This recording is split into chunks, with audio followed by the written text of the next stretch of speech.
The last time my husband smiled at me with genuine love was exactly 30 days ago. I remember it perfectly because that was the morning before I discovered everything.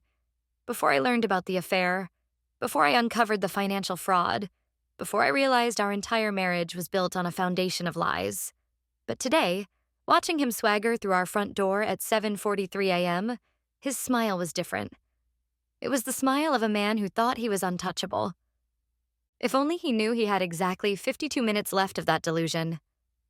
"Morning, gorgeous," Michael called out, dropping his overnight bag by the door with practiced casualness. The same bag I'd photographed last week, documenting the hotel receipts and hidden burner phone tucked in its side pocket. He looked immaculate in his charcoal suit, not a hair out of place, far too polished for someone who'd supposedly been working all night at the office.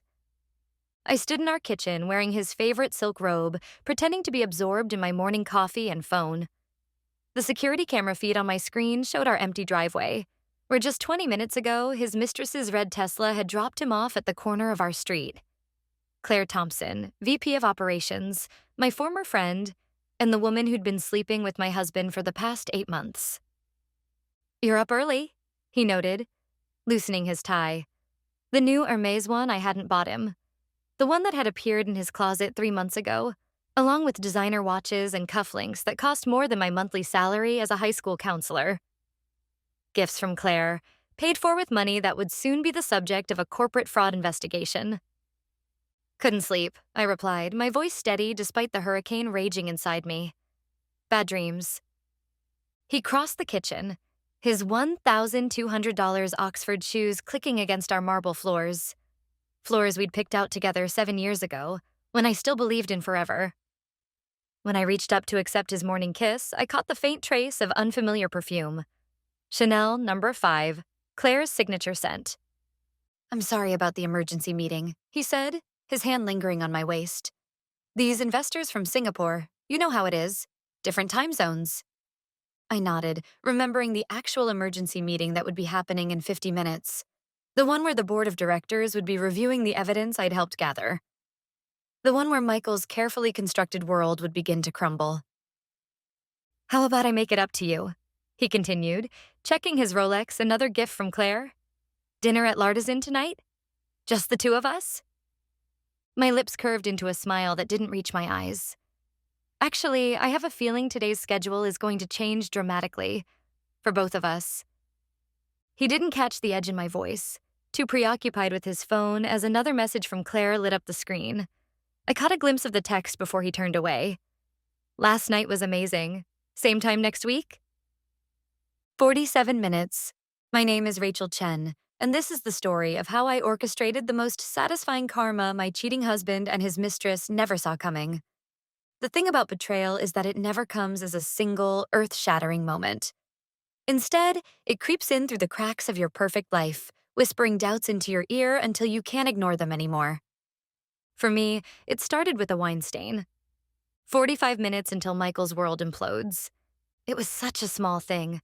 A dark red splash on the passenger seat of his car. I noticed it when I borrowed his BMW while mine was in the shop. "Must have spilled some coffee," he'd said with that easy smile that used to make my heart skip. But Michael hadn't drunk red wine since his doctor warned him about his liver enzymes last year. I still remember him dramatically pouring out our entire wine collection, declaring his commitment to a healthier lifestyle. The stain bothered me, but I pushed the thought away. After all, we were the golden couple high school sweethearts who'd made it. The ambitious corporate lawyer and the dedicated school counselor, proving that love could bridge any gap. Our Christmas cards made other couples envious. Our dinner parties were legendary. Our vacation photos looked like magazine spreads. But once you notice the first crack, others start appearing. Claire Thompson entered our lives 3 years ago when she joined Michael's firm. I still remember how she gushed over our house during that first dinner party. "Rachel, you're so lucky," she'd said, admiring our kitchen. "Michael is 1 in a million." Her perfectly manicured hand had lingered on his arm just a moment too long, but I dismissed it. After all, Claire was married too, to a successful surgeon who was constantly traveling. Was I suspicious then? No. I was just proud that my husband had such accomplished friends. 40 minutes. The real unraveling began 8 months ago. Claire's divorce announcement coincided with Michael's sudden interest in early morning meetings and late night client calls. His previously meticulous expense reports became vague. Client dinner, they'd say, or business development. The charges were always at intimate restaurants I knew he loved but claimed were too pretentious. Then came the changes. Small at first. New cologne, designer clothes, a gym membership he actually used. He started keeping his phone face down. The passcode changed. He began taking calls in the garage, claiming the reception was better there. I did what any wife would do. I paid attention. I started documenting everything. Times, dates, locations. I noted when he claimed to be at the office, but his Find My iPhone showed him at the luxury apartments where Claire had moved after her divorce.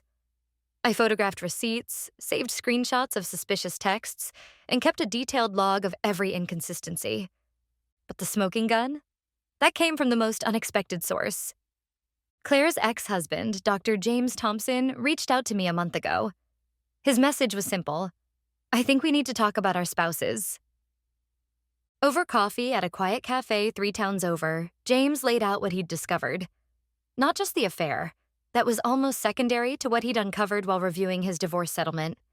Claire and Michael had been working together on more than just legal briefs. They'd created a sophisticated scheme to funnel corporate clients' retainer fees into private accounts. The numbers were staggering. Millions in misappropriated funds. I'm not doing this for revenge, James had said, sliding a USB drive across the table. But what they're doing? It's going to hurt a lot of people. Not just us. 35 minutes. That USB drive became my roadmap to justice. It contained everything. Bank statements, email exchanges, hotel receipts, and security footage from the firm's parking garage. But more importantly, it led me to others who'd noticed something wasn't right. Michael's junior associate, Sarah Kim, had been quietly collecting evidence of the fraud for months, afraid to come forward alone. The firm's IT director had logs of deleted emails and suspicious file transfers. Even the cleaning staff had stories about late-night meetings that seemed more intimate than professional. I gathered it all, piece by piece, building a case so airtight it would make a defense lawyer weep. And through it all, I smiled. I played the devoted wife. I packed his lunches, pressed his shirts, and kissed him goodbye each morning. Because sometimes the best revenge isn't served hot or cold. It's served with perfect timing. I spent the last 3 weeks methodically preparing for this moment, timing it down to the minute.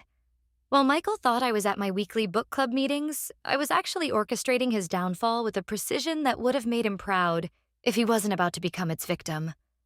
32 minutes. The corporate investigation would hit first. Right now, the board members were gathering in the conference room on the 30th floor, reviewing the documents I'd anonymously sent through Sarah Kim. She had been the perfect ally, young, ambitious, and disgusted by how Michael and Claire had manipulated her into unknowingly helping with their scheme. They made me file those reports, she'd told me, tears streaming down her face in the cafe where we'd met secretly. Said it was standard procedure for high-profile clients. I trusted them. I trusted him as my mentor. Her hands shook as she handed over her own collection of evidence dates, transactions, altered documents. The firm's IT director had been even more eager to help. Mr. Chen's been threatening to outsource our department for months, he'd explained, his fingers flying over the keyboard as he recovered deleted emails. Now I know why. We were getting too close to their trail. 28 minutes. Michael's phone buzzed again. I watched him read the message, his usual smirk playing on his lips. He had no idea that Claire was about to receive a very different kind of message. Her ex-husband James had timed his own reveal perfectly. A detailed email to the medical board about how Claire had manipulated patient referral kickbacks during their marriage. It wasn't just the corporate world they'd been scamming. You go for the professional angle, James had said during our last meeting. I'll make sure she never practices medical law again. The security cameras I'd installed throughout our house were running, capturing every moment. Not hidden cameras. No, these were right out in the open, part of the new security system Michael had been too distracted to question when I had it installed last week. Every smile, every lie, every casual gesture of a man who thought he was untouchable was being recorded and backed up to multiple secure locations. 25 minutes. I watched him pour himself a coffee using the mug Claire had given him last Christmas. A private joke between them, he'd claimed. The same mug that would soon join the pile of evidence showing their business dinners were charged to client accounts. Everything in this house had become evidence. Every gift a breadcrumb leading back to their corruption. The doorbell rang. "I'll get it," I said quickly, my heart racing but my voice steady. Right on schedule. It was Mrs. Rodriguez, our housekeeper, though today she wasn't here to clean. She'd been the one who'd found the first concrete evidence of their affair. Claire's earring between the cushions of Michael's home office couch. Today, she was delivering something far more important. "The dry cleaning, Senora," she said loudly enough for Michael to hear, handing me not clothes but a thick envelope. Inside was the final piece of my puzzle photographs from the private investigator I'd hired, showing Michael and Claire at their secret rendezvous point last night.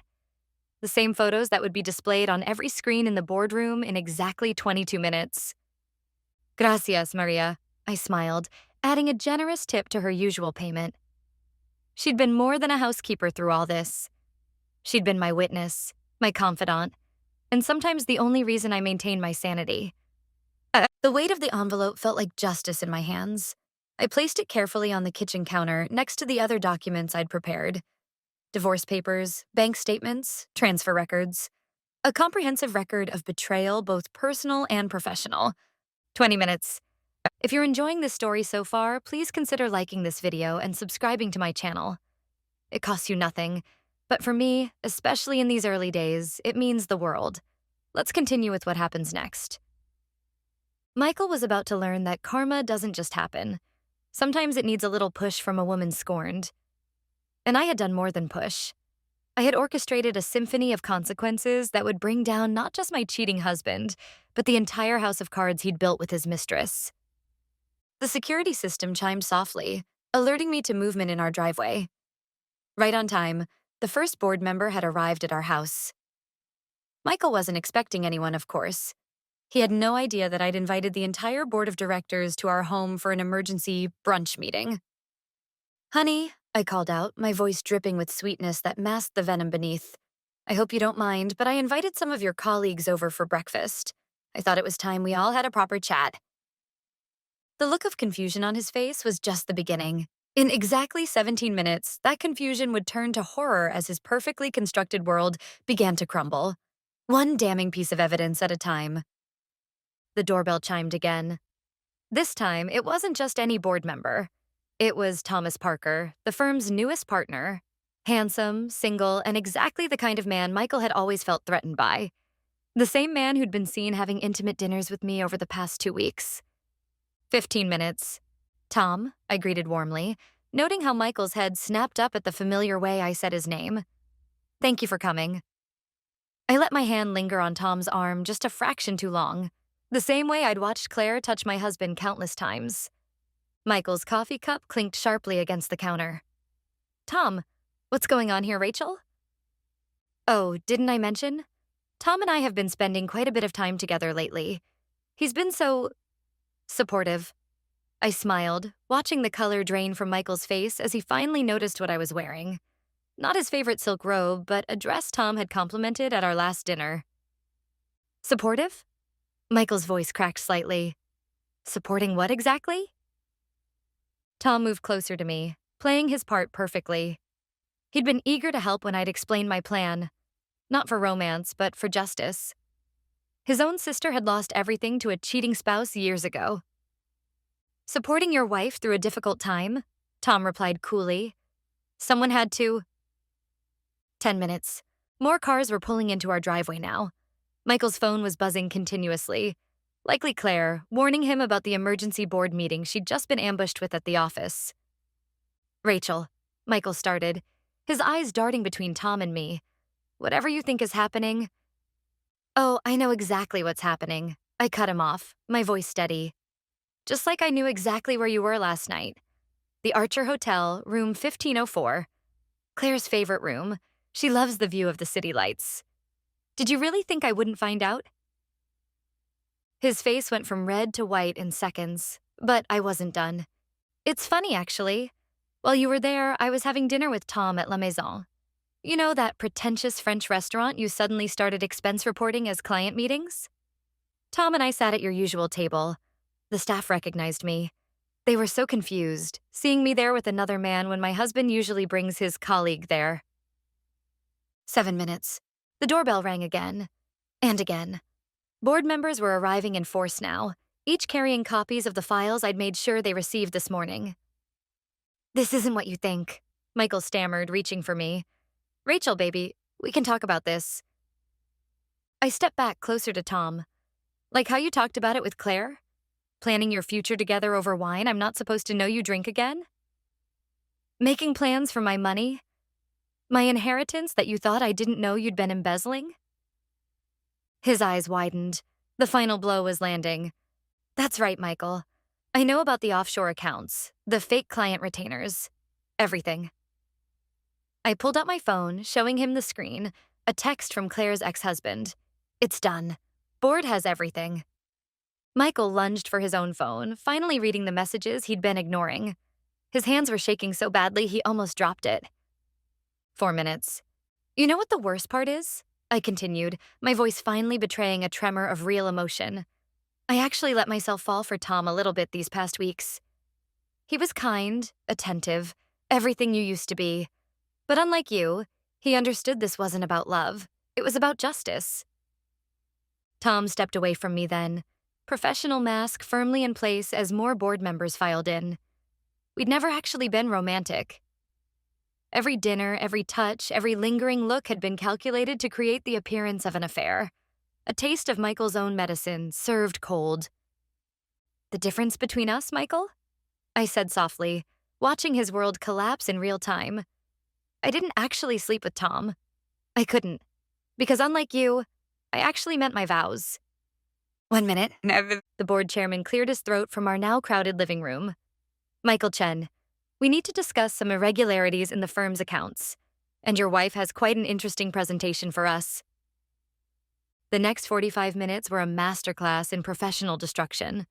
I stood in our living room, surrounded by board members, methodically laying out evidence on our imported marble coffee table, the same table where Claire and Michael had shared late-night strategy sessions while I was supposedly asleep upstairs.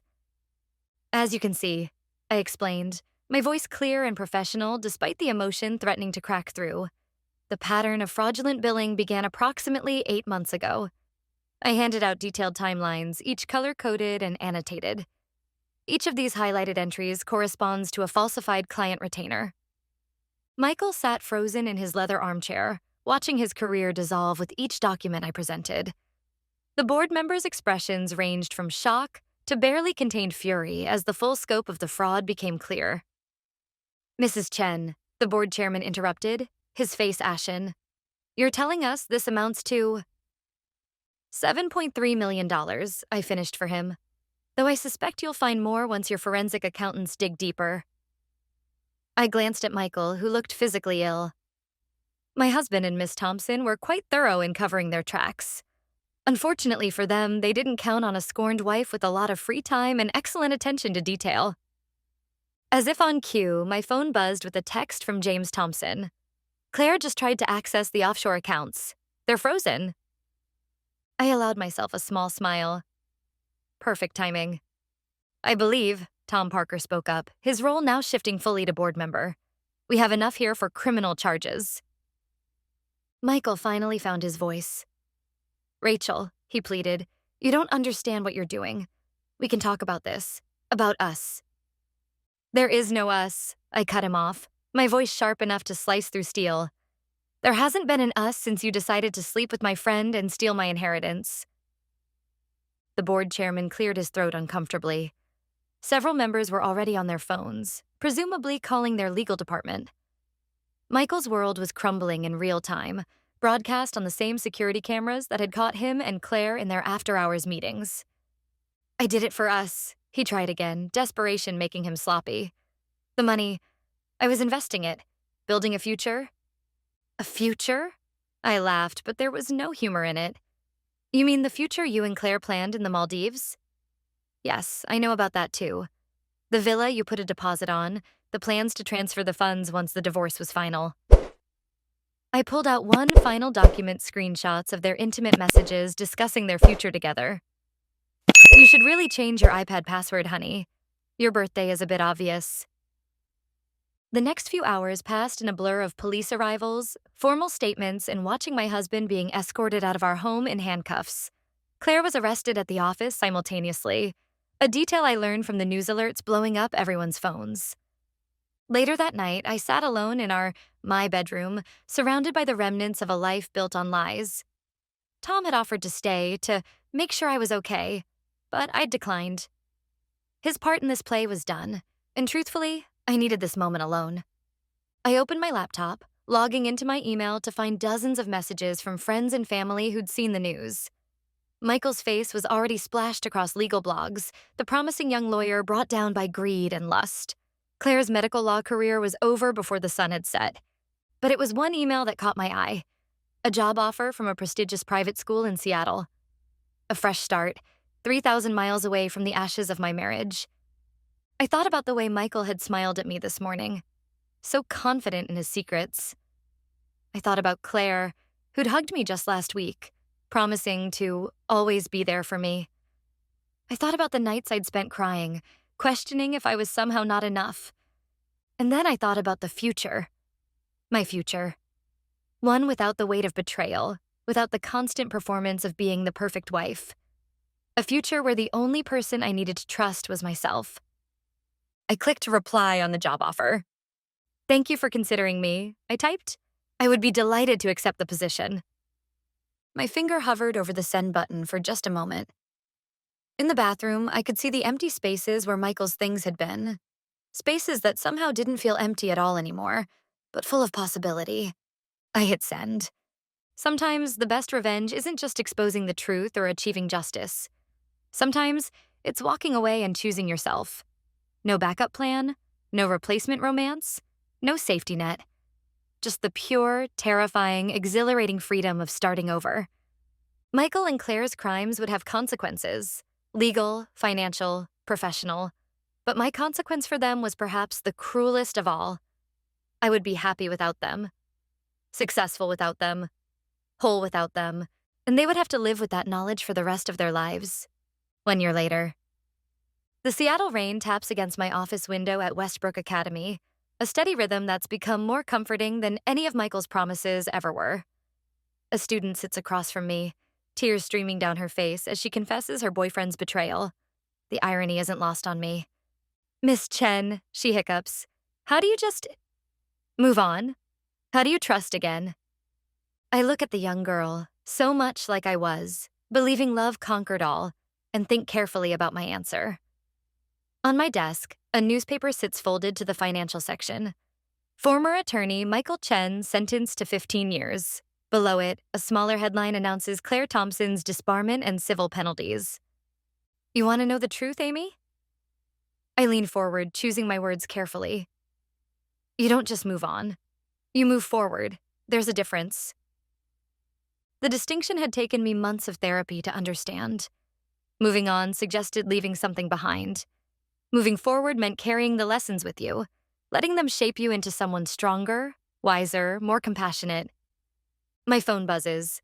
A text from Tom Parker. He's in Seattle for a conference and wants to meet for coffee. Just coffee. No pretense, no revenge plot, no complicated emotions. I'll say yes, but not because I need to. Because I want to. Because I've learned that having walls doesn't mean you have to live behind them forever. But how do you know? Amy presses, bringing me back to the present. How do you know you won't get hurt again? I smile, remembering asking my therapist the same question 6 months ago. You don't. That's not the point. The point is knowing you'll survive it if you do. After the arrests, after the media frenzy died down, after the last box was unpacked in my Seattle apartment, I had to face the hardest truth of all. I wasn't just Michael's victim. I had been my own victim too, building my entire identity around being the perfect wife, the supportive partner, the woman who had it all together. The divorce settlement was substantial. Michael's embezzlement had ironically ensured that. But I donated most of it to a nonprofit supporting survivors of financial abuse. Blood money, I'd called it. I wanted to build my new life with clean hands and clear conscience. James Thompson and I still check in occasionally. He remarried last spring, a kind-hearted pediatrician who makes him laugh like I've never heard before. We joke about our matching scars, but there's no bitterness anymore, just understanding. You know what helped me most? I tell Amy, pulling out a small journal from my desk drawer, writing it all down. Every feeling, every memory, every moment of strength and weakness. Not to dwell on it, but to learn from it. The journal is full now. A year's worth of healing captured in ink and tears. The last entry is different from the first. Less anger, more peace. Less why me and more what next. Can I tell you something that might sound strange? I ask Amy, who nods eagerly. The day I found out about my husband's affair wasn't the worst day of my life. It was the day I realized I'd stopped recognizing myself in the mirror, long before I found any evidence. That's what betrayal does. It doesn't just break your heart, it makes you question your own reflection. My office door opens slightly as my next appointment arrives. Before Amy leaves, I write down the number for a teen counseling group I trust. Moving forward starts with one step, I tell her. Just make sure it's in your own direction. Later that night, in my apartment overlooking Puget Sound, I open my laptop to finish my book. Not a revenge story, though that's in there. Not a cautionary tale, though it serves as one. It's a story about rebirth, about the phoenix that rises not from someone else's flames, but from the fire she lights herself. The working title stares back at me. The Last Smile, How Betrayal Taught Me to Trust Myself. My phone lights up with another text from Tom. He's sending me a picture of the Seattle skyline from his hotel room, asking if I can recommend a good coffee shop for tomorrow. I smile, a real smile, not the practiced one I wore for so many years, and type back a response. This time, when I look in the mirror, I recognize the woman staring back. She's not perfect, she's not unbreakable, but she's real, and she's whole, and she's finally, completely, unapologetically herself. The rain continues its steady rhythm against my windows. Nature's applause for a performance well ended and a life well begun. In the end, karma wasn't just about watching Michael and Claire face consequences. It was about finding the courage to face myself. And that, more than any revenge, was worth smiling about.